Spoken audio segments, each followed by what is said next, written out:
Hello there! Do you want to play Endless Delve but cannot decide what to play?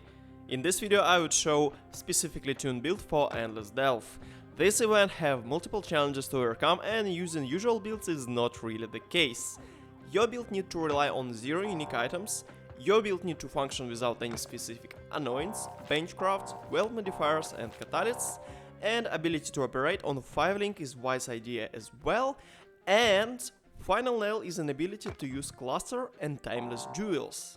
So I was sitting there and thinking about all broken meta builds, and then I thought, I want to semi-afk this event while rewatching Expand series before season 5 on second screen, and I want to be fresh with no hand mana spent before actual big holiday events.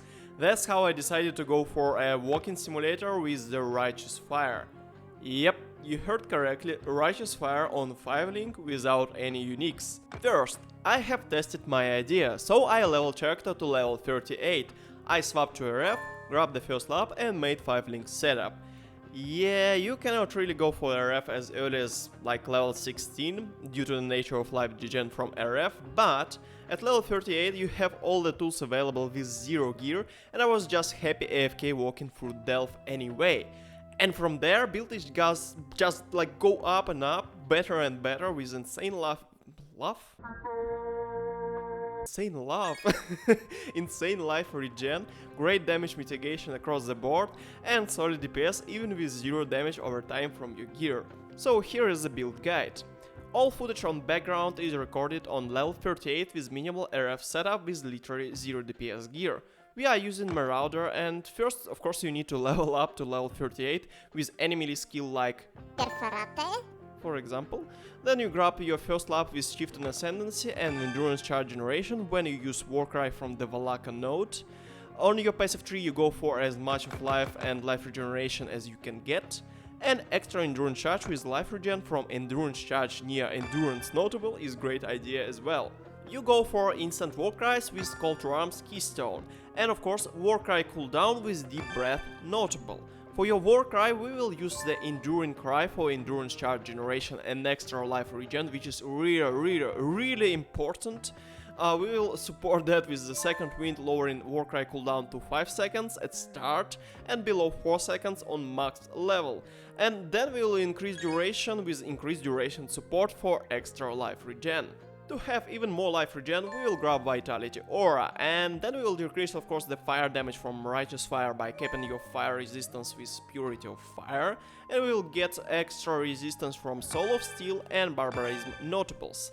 And in the meantime we will allocate the Unwavering Stance Keystone for our stun immunity. And for our Righteous Fire setup we will run Burning Damage, Elemental Focus, since RF do not hit and cannot ignite, Consecrated effect or increased effect depending on your gear situation and your DPS requirements, and Inspiration support for some extra DPS shenanigans from rest of the builds.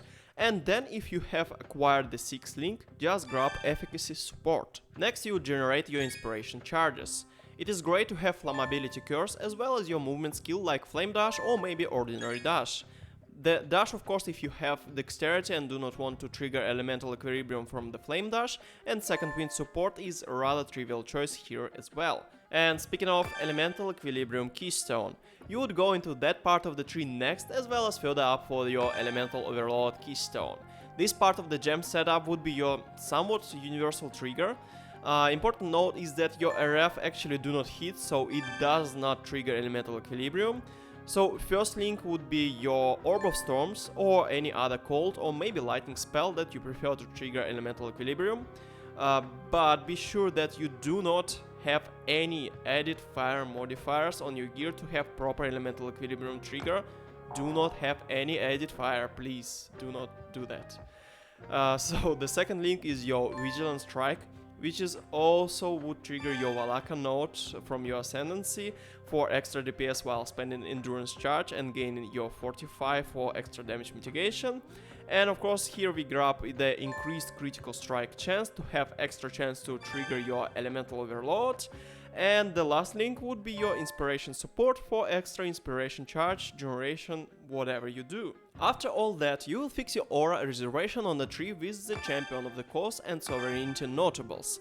Then you will get some Warcry cooldown with Admonition notable, and since we fix our mana, we can use our Malevolence Aura from here and now on. Then we can slap our cast when damage taken. I opted for level 10 to trigger my Immortal Call on level 12, and since I do not want Immortal Call spending all my endurance charges all the time, I opted for the Chaos Golem on my cast when damage taken for extra physical damage mitigation, and I had some geek trigger with the Cooling Strike support on my Chaos Golem here as well. For your Ascendancy after first choice of Valako, you will need to opt for the Talasio, then Ramako and Hinikora nodes. Another part of your build admin would be most likely you want to wall orb your Righteous Fire and Purity of Fire until you hit the wall versions of the spells for your extra situational DPS and life regeneration. So there are not a lot of things to talk about the build actually. From this standpoint, I of course provide the path of building community fork links down below. You will see what are actual setups for several points on your character progression, especially the level 38 passive tree variant when you made your initial setup of Righteous Fire. And of course there are no gear in the path of building because, well, you need to see your raw numbers for that build to actually know does it work. And the gear wise, you will of course search for something like damage over time, elemental damage and increased fire damage. Do not go for the added fire because it will mess up your elemental equilibrium. Other points of this build, well, this build have a lot of physical damage mitigation from the endurance charges, straight before any your armor or maybe flasks like Basalt Flask or Granite Flask, which is really great for the Delve itself because there are a lot of physical damage in the Delve. And of course you get the stun immunity really early on, so this Righteous Fire build is actually really solid from the defenses. And if you like the build playstyle, enjoy this like walking simulator-ish style of the build, I will be doing another build for the Endless Delve next week. Which one? I think it would be the Blade Vortex, most likely. I have several contenders, but Blade Vortex looks really solid. A lot of damage from the Blade Vortex. And, well, you will need to press one more button in that variant. So if you want to be posted, hit that bell when you subscribe. Thank you for watching my video, taking your time. I'm Foxy Shanks. Thank you. See you later. Alligator. Swap to RF, grab your slap and make meow. Daniel. Meow. And here I'm talking to my cat and apparently turning into one myself. First, I have tested my idea, so I leveled character